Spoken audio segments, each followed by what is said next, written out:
성도 여러분, 밤새 안녕히 주무셨습니까? 또 복된 하나님이 주신 새날을 맞았습니다. 함께 찬양 드리며 하나님 예배자로 나가겠습니다. 445장 예전 찬송 502자입니다. 태산을 넘어 흠곡에 가도 445자입니다.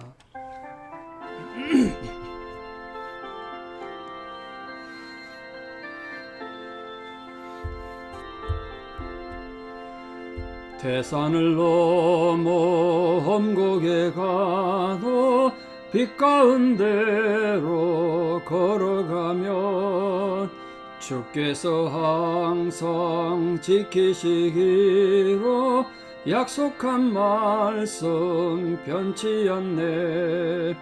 하늘의 영광 나의 맘속에 차고도 넘쳐 할렐루야를 힘차게 불러 영원히 주를 찬양하리. 캄캄한 밤에 다닐지라도 굳게서 나의 길 되시고 나에게 밝은 빛이 되시니 길 잃어버릴 염려 없네. 하늘의 영광 나의 맘속에 차고도 넘쳐 할렐루야를 힘차게 불러 영원히 주를 찬양하리. 광명한 그 빛 마음에 받아 찬란한 천국 바라보고 할렐루야를 힘차게 불러 날마다 빛에 걸어가리. 하늘의 영광 나의 맘속에 차고도 넘쳐 할렐루야를 힘차게 불러 영원히 주를 찬양하리. 아멘. 신앙 고백 드리겠습니다. 나는 전능하신 아버지 하나님 천지의 창조주를 믿습니다. 나는 그의 유일하신 아들 우리 주 예수 그리스도를 믿습니다. 그는 성령으로 잉태되어 동정녀 마리아에게서 나시고 본디오 빌라도에게 고난을 받아 십자가에 못 박혀 죽으시고 장사된 지 사흘 만에 죽은 자 가운데서 다시 살아나셨으며 하늘에 오르시어 전능하신 아버지 하나님 우편에 앉아 계시다가 거기로부터 살아있는 자와 죽은 자를 심판하러 오십니다. 나는 성령을 믿으며 거룩한 공교회와 성도의 교제와 죄를 용서받는 것과 몸의 부활과 영생을 믿습니다. 아멘. 2023년 9월 1일 금요일 새벽입니다. 하나님 주신 말씀 사무엘상 10장 17절에서 27절입니다. 사무엘상 10장 17절에서 27절. 사무엘상 10장 17절에서 27절 봉독에 올립니다. 사무엘이 백성을 미스바로 불러 여호와 앞에 모으고 이스라엘 자손에게 이르되 이스라엘 하나님 여호와께서 이같이 말씀하시기를 내가 이스라엘을 애굽에서 인도하여 내고 너희를 애굽인의 손과 너희를 압제하는 모든 나라의 손에서 건져내었느니라 하셨거늘 너희는 너희를 모든 재난과 고통 중에서 친히 구원하여 내신 너희의 하나님을 오늘 버리고 이르기를 우리 위에 왕을 세우라 하는도다. 그런데 이제 너희의 지파대로 1000명씩 여호와 앞에 나오라 하고 사무엘이 이에 이스라엘 모든 지파를 가까이 오게 하였더니 베냐민 지파가 뽑혔고 베냐민 지파를 그들의 가족별로 가까이 오게 하였더니 마들의 가족이 뽑혔고 그 중에서 기스의 아들 사울이 뽑혔으나 그를 찾아도 찾지 못한지라. 그러므로 그들이 또 여호와께 묻되 그 사람이 여기 왔나이까. 여호와께서 대답하시되 그가 진보다리들 사이에 숨었느니라 하셨더라. 그들이 달려가서 거기서 그를 데려오매 그가 백성 중에 서니 다른 사람보다 어깨 위만큼 컸더라. 사무엘이 모든 백성에게 이르되 너희는 여호와께서 택하신 자를 보느냐. 모든 백성 중에 짝할 리가 없느니라 하니 모든 백성이 왕의 만세를 외쳐 부르니라. 사무엘이 나라의 제도를 백성에게 말하고 책에 기록하여 여호와 앞에 두고 모든 백성을 각기 집으로 보내매 사울도 기브와 자기 집으로 갈 때에 마음이 하나님께 감동된 유력한 자들과 함께 갔느니라.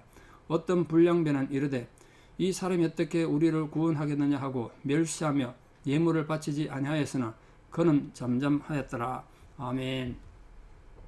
예, 드디어 하나님 앞에서 이스라엘 왕이 세워지는 장면입니다. 나중에 또 한 번 더 즉위식을 합니다. 사울은 왕 즉위식을 3번이나 합니다. 이미 사무엘 집에서 기름 부음만 받았지 않습니까? 여기서는 공식적으로 왕이 됐는데도 왕 역할을 당무가 못해요. 사람들의 전폭적 지지를 받지 못했기 때문에.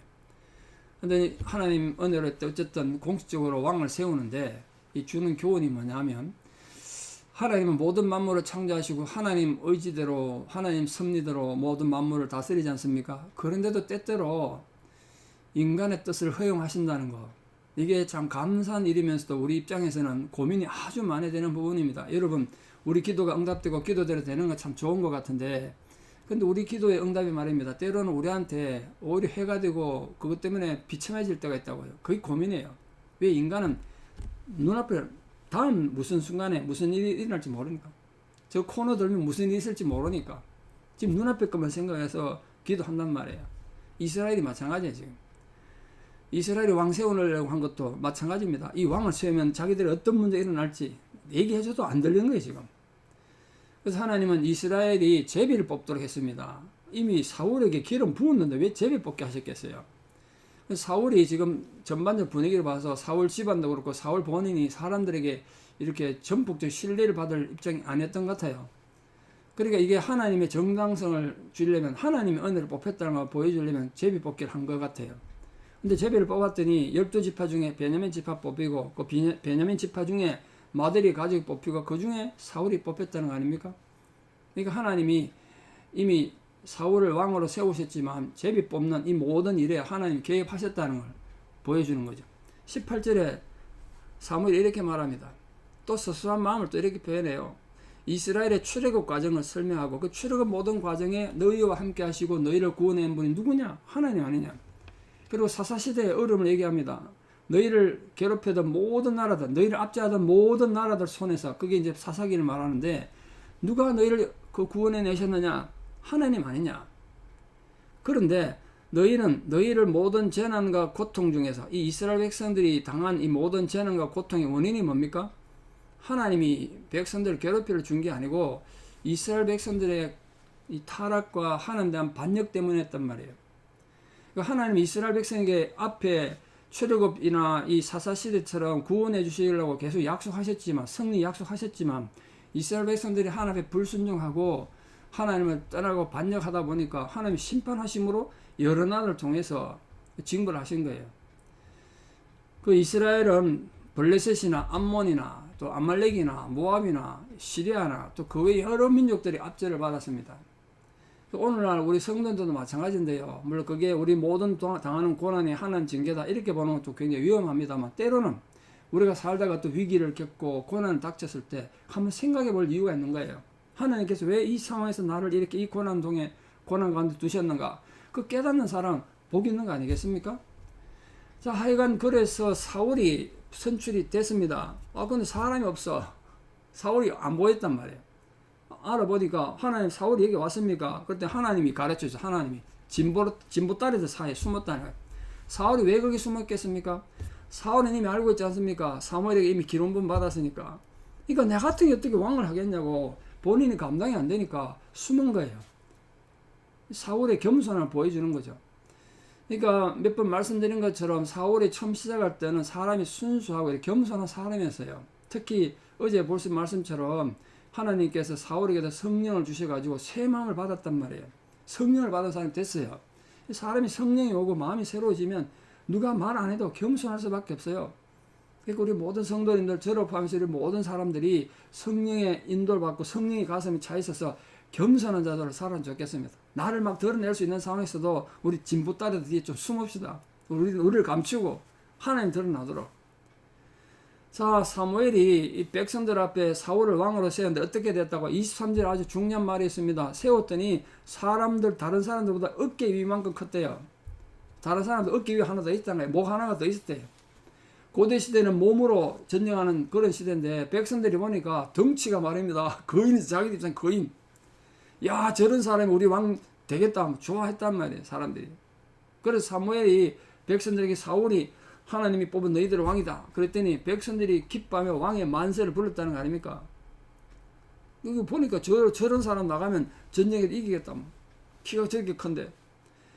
그 백성들이 기뻐하는 만세하는 외침은 하나님께서 자신들의 기도를 응답하셨다는 것에 대한 감사의 외침이 아니라 자기들이 바라던 소원이 드디어 이루어졌다.